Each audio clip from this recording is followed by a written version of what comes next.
पारोळा तालुक्यातील दहिगाव मोहाडी ग्रुप ग्रामपंचायत हद्दीत गटार स्वच्छतेकडे पूर्णतः दुर्लक्ष झाले आहे. मागील अनेक दिवसांपासून नाल्यांची नियमित साफसफाई व दुरुस्ती न झाल्याने सांडपाणी थेट रस्त्यावर साचत आहे. यामुळे परिसरात तीव्र दुर्गंधी पसरली असून डासांचा प्रादुर्भाव मोठ्या प्रमाणात वाढला आहे. परिणामी गावकऱ्यांच्या आरोग्याचा गंभीर प्रश्न निर्माण झाला आहे. या संदर्भात ग्रामस्थांनी वारंवार ग्रामपंचायतीकडे तोंडी तक्रारी केल्या.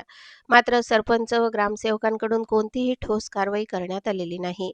तक्रार केल्यास उडवाउडवीची उत्तरे देण्यात येतात, असा आरोप ग्रामस्थांनी केला आहे. पोलीस स्टेशनला देतो अशी धमकी दिली जाते, असेही निवेदनात नमूद आहे. अर्जांची नोंद न करणे व विकास कामांकडे जाणीवपूर्वक दुर्लक्ष केले जाते, असा आरोप आहे. कागदपत्रांसाठी गेल्यास पैशांची मागणी केली जाते, असेही ग्रामस्थ म्हणतात. या सर्व प्रकारांमुळे गावातील नागरिक संतप्त झाले आहेत.